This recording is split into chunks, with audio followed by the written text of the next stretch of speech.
திண்டுக்கல் மாவட்டம் கொடைக்கானலில் பிரசித்தி பெற்ற புனித சலைத் அன்னையின் 159வது திருவிழாவின் தொடக்க விழா கொடியேற்றத்துடன் தொடங்கப்பட்டது. இதில் கொடைக்கானல் மற்றும் அதனை சுற்றியுள்ள கிராமத்திலிருந்து 15ற்கும் மேற்பட்ட பங்கு தந்தைகள் மற்றும் 2000ற்கும் மேற்பட்ட பொதுமக்கள் கலந்து கொண்டு சிறப்பித்தனர். தென்காசியில் எடப்பாடி பழனிசாமியை வரவேற்கும் விதமாக வைக்கப்பட்ட அதிமுக பேனரை அகற்ற முயன்ற காவல்துறையினரிடம் பாஜக மற்றும் அதிமுகவினர் வாக்குவாதத்தில் ஈடுபட்ட சம்பவம் அப்பகுதியில் பரபரப்பை ஏற்படுத்தியது. தொடர்ந்து காவல்துறையினர் திமுகவிற்கு சாதகமாக செயல்படும் நோக்கத்தில் பேனரை அகற்ற முயற்சிப்பதாக கூறி வாக்குவாதத்தில் ஈடுபட்ட நிலையில் பேனரானது அப்பகுதியில் நிறுவப்பட்டது குறிப்பிடத்தக்கது. தூத்துக்குடி மாவட்டம் சாத்தான்குளத்தில் குப்பை கிடங்கிற்கு மர்ம நபர்கள் தீ வைத்த நிலையில் தீ 10 அடி உயரம் வரை எரிந்த சம்பவம் அப்பகுதியில் பரபரப்பை ஏற்படுத்தியது. இதனைத் தொடர்ந்து சாத்தான்குளம் தீயணைப்பு துறைக்கு தகவல் தெரிவிக்கப்பட்ட நிலையில் தகவல் அறிந்து சம்பவ இடத்திற்கு வந்த தீயணைப்பு வீரர்கள் தீயை கட்டுக்குள் கொண்டு வந்தனர். சென்னை காணத்தூரில் பொழுதுபோக்கு அம்சங்களுடன் கூடிய ப்ரீ-லான்ச் பிரம்மாண்ட 18 மாலை நடிகர் ஜீவா, அதன் இயக்குனர் பிரியதர்ஷினி குமார் மற்றும் மேலாண் இயக்குனர் ஜான் கிறிஸ்டரன்ஸ் ஆகியோர் திறந்து வைத்தனர். மேலும் குடும்பங்கள், நண்பர்கள் மற்றும் தனிநபர்கள் பொழுதுபோக்காகவும் ரசிக்கவும் ஒரு இடமாக 18 மால் உருவாக்கப்பட்டுள்ளதாக அதன் மேலாண் இயக்குனர் ஜான் கிறிஸ்டரன்ஸ் தெரிவித்தார். சென்னை கொளத்தூர் தொகுதியில் பகுஜன் சமாஜ் கட்சியிலிருந்து விலகிய முக்கிய பொறுப்பாளர்கள் மற்றும் தொண்டர்கள் என 200க்கும் மேற்பட்டோர் மாவட்ட செயலாளர் தனிகா, செயலாளர் ராஜா முன்னிலையில் வெற்றிக்கழக கட்சியில் இணைந்தனர். இதனைத் தொடர்ந்து கட்சியில் சேர்ந்த நிர்வாகிகள் 10ற்கும் மேற்பட்ட இடங்களில் தாவேகா கட்சியின் கொடியை ஏற்றினர்.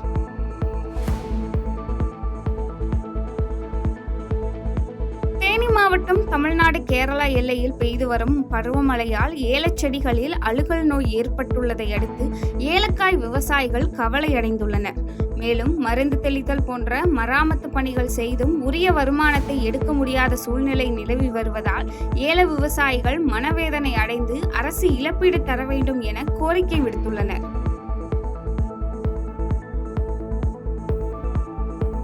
வேலூர் மாவட்டம் குடியாத்தம் அருகே வனவிலங்குகளை வேட்டையாடுவதற்காக நாட்டு துப்பாக்கிகளை தயாரித்த தந்தை மகன் உட்பட 6 பேரை போலீசார் கைது செய்த சம்பவம் அப்பகுதியில் பரபரப்பை ஏற்படுத்தியது.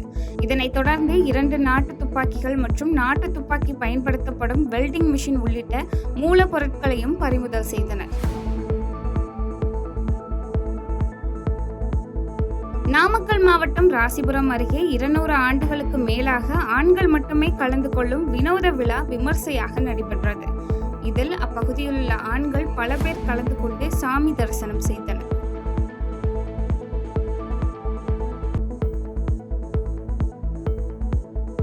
சிவகங்கை மாவட்டம் காரைக்குடி சரக புதிய உதவி காவல் கண்காணிப்பாளராக ஆஷிஷ் புனியா பொறுப்பேற்றுக் கொண்டார். இதனைத் தொடர்ந்து பொதுமக்கள் நல்லுறவுக்கு முக்கியத்துவம், இணைய குற்றம் மற்றும் வாகன சோதனைகள் தீவிரமாக செய்யப்படும் என்றும் உறுதியளித்தார்.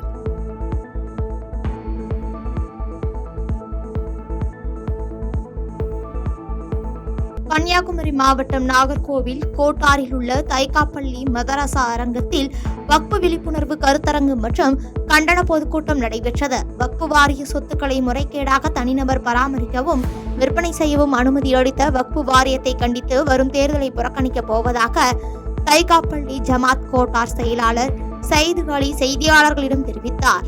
மாண்புமிகு உயர்நீதிமன்ற நீதிபதி ஆனந்த் வெங்கடேஷ் அவர்கள் ஒரு தீர்ப்பு வழங்கியிருக்கிறார். உயர்நீதிமன்றம் சிவில் வழக்குகளில் உயர்நீதிமன்றம் அளித்த உத்தரவை அதற்கு மாறாக வக்பு வாரியம் எந்த ஒரு உத்தரவும் வழங்கக்கூடாது. சிவில் வழக்குகள் சம்பந்தமான தீர்ப்புகள் உயர்நீதிமன்றம் முடிவு செய்ய வேண்டும் என்ற தீர்ப்பே இருக்கிறது, ஆதாரம் இருக்கிறது.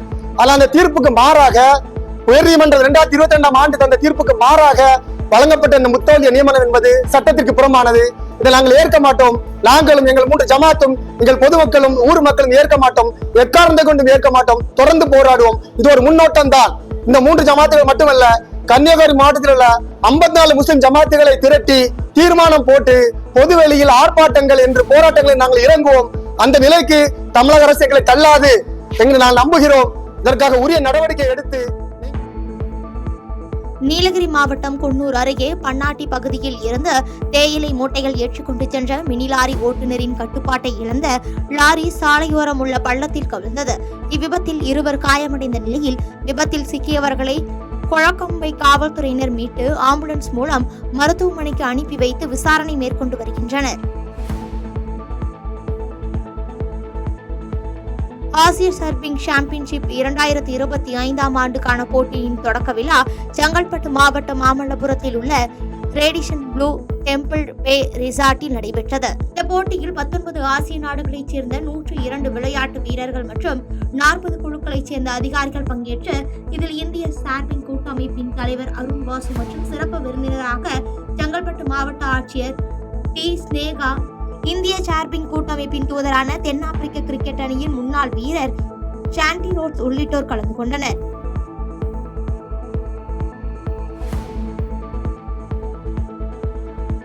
மயிலாடுதுறையில் தமிழக வெற்றிக் கழகத்தின் பூத் முகவர்களுக்கான ஆலோசனை கூட்டம் நடைபெற்றது.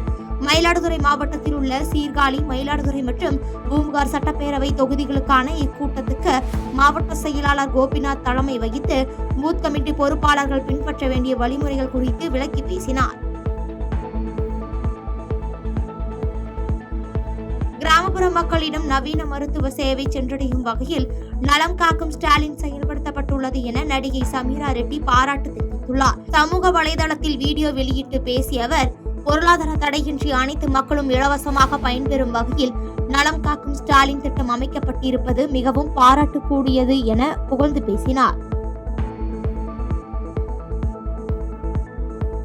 ராணிப்பேட்டை மாவட்டம் சோளிங்கர் தொகுதிக்கு அதிமுக பொதுச் செயலாளர் எடப்பாடி பழனிசாமி வருகையையொட்டி ஆலோசனை கூட்டம் முன்னாள் எம்எல்ஏ சம்பத் தலைமையில் தனியார் திருமண மண்டபத்தில் நடைபெற்றது. இதில் சிறப்பு அழைப்பாளர்களாக அதிமுக அமைப்பு செயலாளர் கோஹரி, அரக்கோணம் சட்டமன்ற உறுப்பினரும் அதிமுக எதிர்க்கட்சி துணை கொறடா சு ரவி ஆகியோர் கலந்து கொண்டு சிறப்புரையாற்றினர். விருதுநகர் மாவட்டம் திருச்சுழி அருகே அனுமதியின்றி எம்சாண்ட் ஏற்றிச் சென்ற டிப்பர் லாரி வருவாய்த்துறை அதிகாரிகளால் பறிமுதல் செய்யப்பட்டது. லாரி ஓட்டுநர் தப்பி ஓடிய நிலையில் திருச்சுழி காவல் நிலைய போலீசார் இதுகுறித்து வழக்கு பதிந்து விசாரணை மேற்கொண்டு வருகின்றனர்.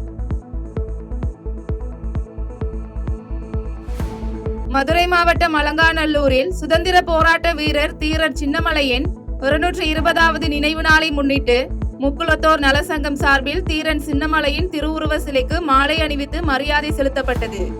மேலும் சுதந்திர போராட்ட வீரர் தீரன் சின்னமலையின் புகழை போற்றி பாடும் விதமாக வீர வணக்கமும் செலுத்தப்பட்டது. புதுக்கோட்டை மாவட்டம் அடப்பன் வயல் பகுதியில் தமிழக வெற்றி கழகம் சார்பில் 6 சட்டமன்ற தொகுதிகளுக்கு பூத் முகவர்கள் ஆலோசனை கூட்டம் நடைபெற்றது. இந்த கூட்டத்தில் பேசிய மத்திய மாவட்ட செயலாளர் ஜாபர் பர்வேஸ், 2026ஆம் ஆண்டு சட்டமன்ற தேர்தலுக்காக நிர்வாகிகள் தீவிரமாக பணியாற்ற வேண்டும் என கேட்டுக்கொண்டார். புதுக்கோட்டை மாவட்டம் செல்லுக்குடி கிராமத்தில் அமைந்துள்ள ஸ்ரீ வீரலட்சுமி அம்மன் கோயிலில் ஆடிப்பெருக்கு விழாவை முன்னிட்டு முளைப்பாறை எடுக்கும் நிகழ்வு கோலாகலமாக நடைபெற்றது. இந்த ஆடிப்பெருக்கு திருவிழாவிற்கு பல்வேறு பகுதியில் இருந்து ஏராளமானோர் வருகை தந்து சாமி தரிசனம் செய்தனர். காஞ்சிபுரம் மாவட்டம் உத்தரமேரூர் சட்டமன்ற தொகுதிக்கு உட்பட்ட பல்வேறு பகுதிகளில் அங்கன்வாடி மையம், சமுதாய கூடம், நியாய விலைக்கடை உள்ளிட்ட நிறைவு பெற்ற பணிகளை சட்டமன்ற உறுப்பினர் சுந்தர் மக்கள் பயன்பாட்டிற்கு திறந்து வைத்தார். இந்த நிகழ்ச்சியில் ஒன்றிய குழு தலைவர் மலர்கொடி குமார், துணைத் தலைவர் திவ்யபிரியா மற்றும் ஒன்றிய செயலாளர் குமரன் ஆகியோர் கலந்து கொண்டனர். சென்னை ராயபுரம் பகுதியில் தேங்கி கிடக்கும் குப்பைகளில் இருந்து துர்நாற்றம் வீசுவதால் தொற்று நோய் ஏற்படும் அபாயம் இருப்பதாக பொதுமக்கள் குற்றம் சாட்டுகின்றனர். மேலும் புதிதாக நியமிக்கப்பட்ட தூய்மை பணியாளர்களை கொண்டு தேங்கி கிடக்கும் குப்பைகளை அகற்ற வேண்டும் என அப்பகுதி மக்கள் நகராட்சி நிர்வாகத்திற்கு கோரிக்கை வைத்துள்ளனர். சேலம் மாவட்டம் ஓமலூர் அருகே கோட்டை மேட்டுப்பட்டியில் பெங்களூரைச் சேர்ந்த ராமச்சந்திரன் என்பவர் தனது குடும்பத்துடன் சென்ற கார் நிலை தடுமாறி சாலையோர பாலத்தின் மீது மோதி கவிழ்ந்து விபத்துக்குள்ளானது. இதில் கார் ஓட்டுநர் பருப் பாஷா சம்பவ இடத்திலேயே பரிதாபமாக உயிரிழந்த நிலையில் ராமச்சந்திரனின் குடும்பத்தினர் படுகாயத்துடன் மருத்துவமனையில் சிகிச்சைக்காக அனுமதிக்கப்பட்டுள்ளனர். நாகையில் நடைபெறும் புத்தக திருவிழாவை முன்னிட்டு ஆட்சியர் அலுவலகம் அருகாமையில் உள்ள கடைகளில் புகையிலை பொருட்கள் விற்பனை செய்யப்படுகிறதா என சுகாதாரத்துறை சார்பில் திடீர் ஆய்வு மேற்கொண்டனர். நோ ஸ்மோக்கிங் விளம்பரம் இல்லாத கடைக்கு அபராதம் விதிக்கப்பட்டது.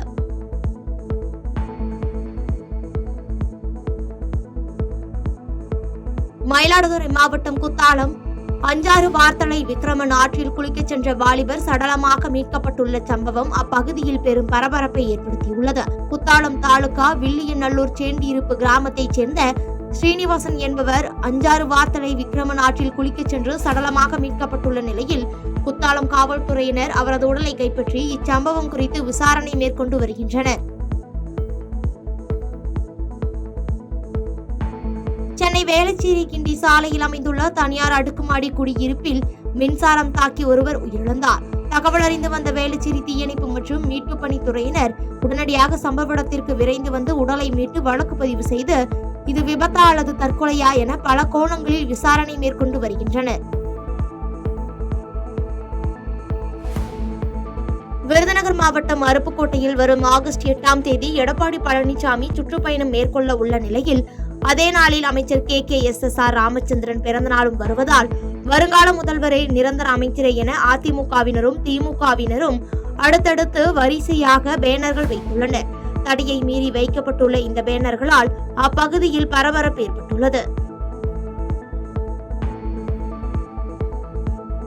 விருதுநகர் மாவட்டம் திருச்சுழி அருகே நீட் தேர்வில் வெற்றி பெற்று அரசு பள்ளியில் படித்த மாணவிக்கு பல்வேறு தரப்பினர் பாராட்டி வருகின்றனர். திருச்சுழி அருகே உள்ள புலிக்குறிச்சி கிராமத்தைச் சேர்ந்த பூமாரி நீட் தேர்வில் வெற்றி பெற்று MBBS படிக்க தேர்வாகி இருக்கும் நிலையில் படிக்க உறுதுணையாக இருந்த தனது ஆசிரியர்கள் மற்றும் தாய் குடும்பத்திற்கு நன்றி தெரிவித்து மேலும் படிக்க மாவட்ட நிர்வாகம் மற்றும் தமிழ்நாடு அரசு உதவ வேண்டும் என கோரிக்கை வைத்துள்ளார். திருச்சியில தான் படித்தேன். எங்கள் டீச்சர்ஸ்லாம் வந்து ஃபுல் கைடன்ஸாக இருப்பாங்க. அவளால் முடியும், அவளால் படிக்க முடியும் அப்படின்றது கைடன்ஸ். நான் செகண்ட் டைம் படிக்க போகிறேன்னு சொன்னப்போ எங்கள் வீட்டில் இருக்கவங்க கூட வேணாம் அந்த மாதிரிலாம் சொல்லிட்டு இருந்தாங்க. எங்கள் சார் பேர் வந்து ஜாகுவார். அவங்க வந்து சேதுபதி கவர்மெண்ட் ஹையர் செகண்டரி ஸ்கூலில் வந்து கெமிஸ்ட்ரி ஸ்டாஃபாக வந்து ஒர்க் பண்ணிட்டு இருக்காங்க. எங்கள் சார் தான் எங்கள் அம்மா எங்கள் வீட்டில் இருக்கவங்க எல்லாருக்கிட்டையும் பேசி அவளால் படிக்க முடியுன்ற செல்ஃப் கான்ஃபிடென்ஸை கொடுத்ததே எங்கள் சார் தான். நான் வந்து எங்கள் சாருக்கு தான் ரொம்ப ரொம்ப நன்றி சொல்லணும். எங்கள் சார் மட்டும் இல்லைன்னா நான் வந்து இன்னைக்கு வந்து MBBS சீட்டே வாங்கியிருக்க மாட்டேன். அந்தளவுக்கு தான். போன வருஷமே டென்டல் படிச்சிருக்கலாம், அந்த 36 போயிருப்பேன். சார் ரொம்ப ரொம்ப நன்றி சார். நான் உங்களால தான் கண்டிப்பாக இப்போ வந்து MBBS படிக்க போகிறேன். மயிலாடுதுறை மாவட்டம் திருவாவடுதுறை பெண்கள் அரபிக் கல்லூரி மற்றும் மக்தப் மதரசா மாணவ மாணவிகளின் 3ஆம் ஆண்டு இஸ்லாமிய கண்காட்சி நடைபெற்றது. முத்தவள்ளி சகாபுதீன் தலைமையில் நடைபெற்ற இந்த கண்காட்சியை பண்டாரவாடி உள்ளிட்ட ஊர்களில் இருந்து வந்த அனைவரும் கண்டு ரசித்தனர். மதுரை தமுக்கம் மைதானத்தில் தனியார் அகாடமி சார்பில் மாநில அளவிலான அபாகஸ் போட்டி நடைபெற்றது. இதில் மதுரை, தேனி, விருதுநகர், திருநெல்வேலி, சிவகங்கை உள்ளிட்ட மாவட்டங்களில் இருந்து 4500 மாணவ மாணவிகள் பங்கேற்ற நிலையில் பல்வேறு சுற்றுகளாக நடத்தப்பட்டு வெற்றி பெற்ற மாணவ மாணவிகளுக்கு கேடயம் சான்றிதழ்கள் வழங்கப்பட்டது. கன்னியாகுமரி மாவட்டத்தில் வன விலங்குகளின் தொந்தரவு அதிகரித்து வரும் நிலையில் புத்தன்கடை அருகே புதுக்கோடு பகுதியைச் சேர்ந்த நெல்சன் என்பவரது வீட்டின் பின்புறம் கட்டி வைக்கப்பட்டிருந்த 3 ஆடுகளை மர்ம விலங்கு கடித்ததில் உயிரிழந்தது. இதனால் அப்பகுதி மக்கள் அச்சமடைந்துள்ள நிலையில் இதுகுறித்து நெல்சன் அளித்த தகவலின் பேரில் வனத்துறையினர் சம்பவ இடத்தில் ஆய்வு மேற்கொண்டு வருகின்றனர். கன்னியாகுமரி கென்னல் கிளப் சார்பில் நாகர்கோவில் ஸ்காட் கிறிஸ்தவ கல்லூரி மைதானத்தில் 23வது அகில இந்திய நாய்கள் கண்காட்சி நடைபெற்றது.